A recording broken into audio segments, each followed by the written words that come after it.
पहिला गिअर घ्या. पहिला गिअर घ्यायचा असतं अशा पाण्यामध्ये. माझ्याकडे दाबून वर सोडा क्लच. There is. लक्षात ठेवा लर्निंग मित्रांनो, अशा पाण्यात जर ड्रायव्हिंग करताय तर सरळ फर्स्ट गिअरमध्ये जा, कारण पाणी खूप साचलेलं आहे, तळासारखा भाग झालेला आहे. त्यात जर तुम्ही जोरात गेलात, खड्डा असेल तर गाडी आदळू शकते, टायर कट होऊ शकतात, गाडीला मार लागू शकतो. रेस द्या सर. आजूबाजूला जाणाऱ्या टू व्हीलरवाल्यांच्या अंगावर पाणी उडू शकतं. शाळकरी मुलं असतात, महिला असतात, त्यामुळे काळजी घ्यायची. अशा पाण्यामध्ये तुम्हाला फर्स्ट गिअर आणि थोडा 5-10% रेस करत निघायचे. राईट घ्या. आणि थोडं चांगला रोड आला की मग तुम्हाला सेकंड घ्यायचं. घ्या सेकंड. आता आमदार एक 100 मीटर एरिया कापला आपण आणि मग सेकंड गिअर घेतला. कधी फर्स्ट कधी सेकंड. लक्षात ठेवा, पावसाळ्यात गाडी चालवताना खूप प्रॉब्लेम येतो. खड्डा कुठे, पाणी काय समजत नाही. अशा केसमध्ये आपण फर्स्ट सेकंडचा जास्तीत जास्त यूज होणार आहे. स्पीड कमी राहणार आपला. हळू घ्या. दोघांमध्ये टायर दिसेपर्यंत डिस्टन्स मेंटेन ठेवून ड्रायव्हिंग करणार. समोरच्या गाडीला थोडं स्टडी करा, तो कुठे आदळतो का, तो कुठे आपटतो का. त्यामुळे दोघात गॅप ठेवला की जरा फायदा त्याचा जास्त होतो. तो त्या रोडला आदळला, आपटला की त्याच्यावर जायचं नाही, लगेच साईड घेऊन निघून जायचं थोडंसं. म्हणून गॅप ठेवून ड्रायव्हिंग करा. सांगायचा उद्देश एवढाच आहे. आणि जेवढं होईल तेवढं गाडी मध्ये लावण्याचा प्रयत्न करा. अलग लक्षात. लेफ्टला कसं जे वाहतं पाणी आहे ना, त्या वाहत्या पाण्यात काचा, खिळे, टोकदार वस्तू वाहून गेलेल्या असतात.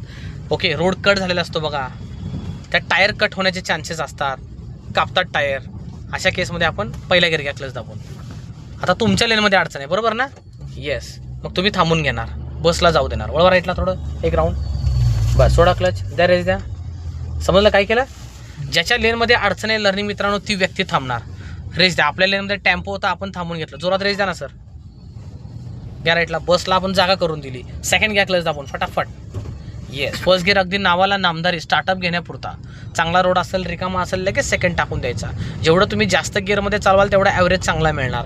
जेवढं कमी गिअरमध्ये चालणार तेवढा ॲव्हरेज लॉस होणार. त्यामुळे जिथं मोका भेटेल, चान्स मिळेल, तिथं तुम्ही जास्त गिअर यूज करायचा पुरेपूर प्रयत्न करा लर्निंग मित्रांनो. नमस्कार दादा, मी आहे एक गॉगलवाला बाबा. राडा राडा राडा पाहू शकता. पावसाळ्यात गाडी कशी चालवायची याविषयी मार्गदर्शन करतोय. थोडंसं लेफ्टला या.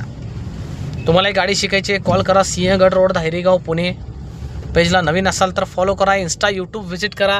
तिथेही लॉंग शॉर्ट बरेचसे व्हिडिओ आपण बनवलेले आहेत, जवळजवळ 3-4 हजार व्हिडिओ. रेस द्या सर. रिकाम्या जागा भरा. पाठीमागं ट्रॅफिक झाले बघा. जर एखादं वाहन ओव्हरटेकसाठी आपल्या पॅरलल आलं ना, की आरशात बघायचं. जोपर्यंत तो तुमच्या मागं आहे तोवर तुम्ही रेस करत राहायचा. जर तो तुमच्या शेजारी आला समजा की तुम्ही रेस कमी करायचा, कारण त्याचा जीव धोक्यात असतो, बरोबर. त्याला आतमध्ये येऊ द्या. तो गेला की मग रेस करा. त्याच्या बरोबरीनं रेस मारला ना सर की तो तुम्हाला दाबणार मग, कारण तो धडपडणार ना आत यायला.